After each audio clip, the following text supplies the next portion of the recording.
from the footballgameplan.com, where football makes sense. I'm Memory Hunt, the czar of the playbook, bring you our preview of the 2013 Chick-Fil-A Bowl between the Duke Blue Devils and the Texas A&M Aggies. Now let's take a look at some keys to victory for both teams, starting with Duke. Now let's start off with some coaching points for both teams in this ball game. For Duke, delayed A-gap and B-gap pressure is first and foremost when you're facing Johnny Manziel and Texas A&M. And if they're going to have any success in this ball game, they have to be able to get to number 2 back there in the pocket. They also have to win above the rim defensively. We know Texas A&M is a football team that throws a lot of verticals to those big targets deep down the field, and they're going to have to win those 50-50 balls if they want to have a chance. And on offense, I think they can run the football versus A&M. I will go with heavy boss personnel. For me, that's 3 tight ends on the field at the same time, gives you an advantage in the running game and also puts them in a bind in the passing game.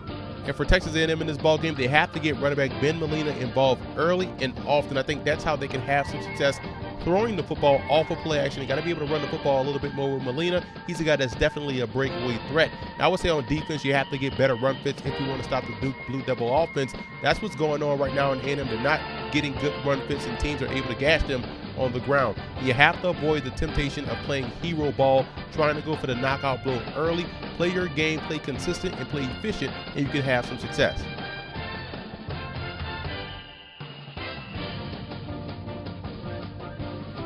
The X factor for the Blue Devils will be their offensive line. If they can move this Aggies front in the running game, it goes a long way in helping Johnny Manziel stay off the field, which just in turn helps this Duke Blue Devil football team out as a whole, because they'll be able to show up that TOP. I think in order to win, they have to get the ground game going. So when you look at this offensive line, you're going to have to play a huge role in the outcome of this ball game. And the X factor for Texas A&M will be their first down defense. They have to back up this Duke Blue Devil offense. If they can do that, they're going to play great defense in this ball game. But they have to win on first down. They can't get Big Boy in a running game. And if they can back this offense up and force them to throw the football more often than not, look for A&M to have a lot of success versus Duke.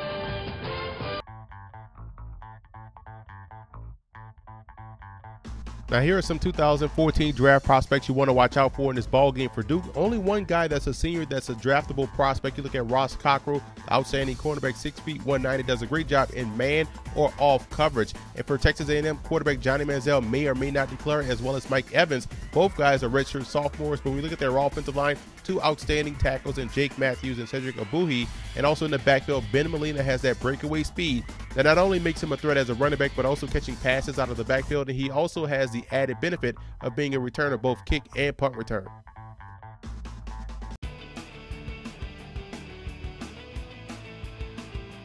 Before it was called the Chick-Fil-A Bowl, it was known as the Peach Bowl, and in 1995, Virginia took on Georgia. Excellent ball game between the Cavaliers and the Bulldogs. Virginia's running back Tiki Barber rushed for 103 yards on 20 carries, and because of injuries, wide receiver Hines Ward switched to quarterback for the game and played great, bringing Georgia back from a 24-6 deficit, but it wasn't enough as Virginia's kickoff returner Demetrius Allen returned the kick after Georgia just tied the football game, 83 yards for a touchdown with 57 seconds left to win, 34-27.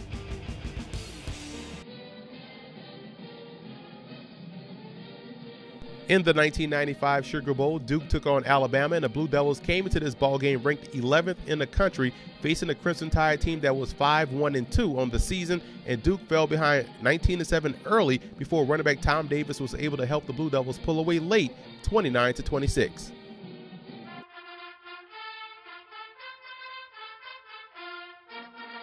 In the 1990 Holiday Bowl, Texas A&M took on BYU, and the Cougars' red-hot offense led by Heisman Trophy-winning quarterback Ty Detmer couldn't get anything going versus A&M's wrecking crew defense as the Aggies obliterated BYU 65-14 with quarterback Bucky Richardson stealing the show with over 400 yards of total offense and 4 touchdowns.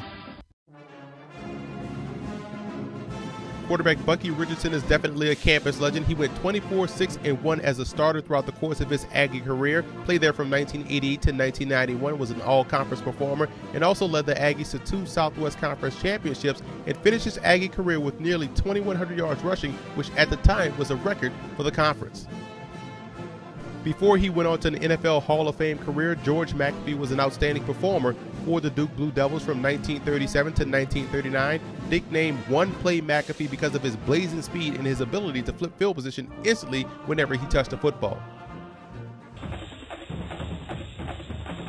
I like the Aggies in this ball game. I believe the Duke Blue Devils will play inspired defensively very early, but the Aggies have way too much firepower to stay down. I think that's how they'll ultimately win the game. It'll be a close one, but I think Texas A&M comes away victorious in the 2013 Chick-fil-A Bowl.